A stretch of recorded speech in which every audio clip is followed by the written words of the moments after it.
ओं प्रथमं शैलपुत्री च द्वितीये ब्रह्मचारिणी तृतीये चंद्रघंटेति कुष्मांडेति चतुर्थकं पंचमं स्कंदमातेति षष्ठे कात्यायनीति च सप्तमं कालरात्रीति महागौरीति अष्टमं नवमं सिद्धिदात्री च नवदुर्गा प्रकृतितं माँ दुर्गा नवरात्रि माँ दुर्गांकर आज नवम दिन माँ सिद्धिदात्रींकर पूजा अर्चना करवा।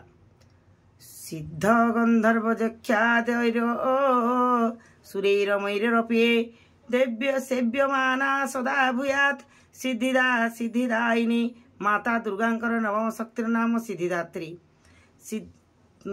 सिद्धिदात्री एही माता सकल प्रकार सिद्धि प्रदान करती। मार्कंडेय पुराण अनुजाई सिद्धि होची 8 प्रकार यथा अणिमा महिमा गरिमा लघिमा प्राप्ति प्राकाम्य ईश्वत एवं वसिष्ठ। ब्रह्म वैवर्त पुराण श्रीकृष्ण जन्म खंडन सिद्धि 18 प्रकार बोली कहुई। सेगुड़िक होउची अणिमा लघिमा प्राप्ति प्राकाम्य महिमा ईश्वत वसित सर्वकामा वसायिता सर्वज्ञत्व दूरश्रवण परकाय प्रवेशन वाक्सिद्धि कल्पवृक्षत सृष्टि संहारकरण सामर्थ्य अमरत्व सर्वन्यायकत्व भावना सिद्धि।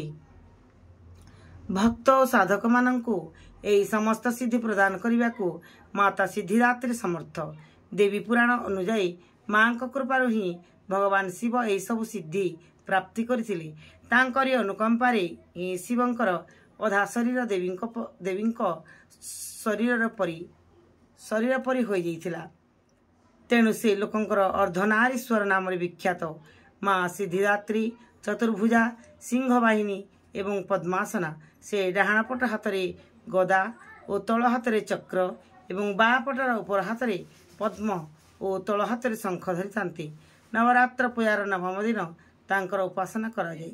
जो माने से दिन शास्त्रीय विधि विधान अनुसार पूर्ण निष्ठार सहित साधना करती माता कृपार से सकल सिद्धि प्राप्ति हो जाए।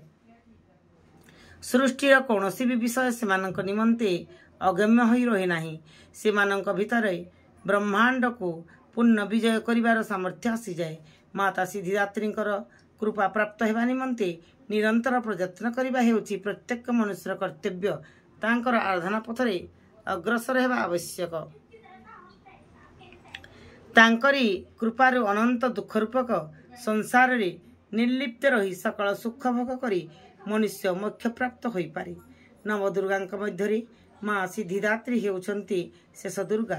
शास्त्रीय विधि विधान अनुसार अन्य अष्टदुर्गांकर पूजा उपासना शेष करी साधक नवम दिन माता उपासना प्रवृत्त हुअन्ति। एही सिद्धिदात्री मातांकर उपासना पूर्ण करदेबा परे भक्त और साधक मानकर लौकिक परलौकिक सकल प्रकार कामना पूर्ण हो जाए। माँ कृपा पात्र भक्तों भितर आउ एपरी कौन कामना रही जाए नहीं जहाँ कि से पूर्ण करने को चाहती। से सकल सांसारिक इच्छा आवश्यकता और स्वाहार उपर को उठी जाई मानसिक रूप से माता भगवती दिव्य लोकर विचरण करती। एही माँ कृपारस अमृत निरंतर पान करी विषय भोग शून्य हो जाती। माता भगवती परम सान्निध्य ही सर्वस्व हो जाए। से परम पद को पाई जावा परे तांकर आउ कौनसी वस्तुर आवश्यकता रही नाही। माता चरण रे एही सान्निध्य प्राप्ति निमंते आमको नियमनिष्ठ होई निरंतर तांकर उपासना करने को पड़िबो। माता भगवती स्मरण ध्यान और पूजन आमको यह संसार असारता बोध कराई दे वास्तविक परम शांतिदायक अमृत पद आड़ को नहीं जाई परिबो। जय माँ जगत जननी जय माँ सिद्धिदात्री। ओम माँ जगत जननी नारायणी नमः।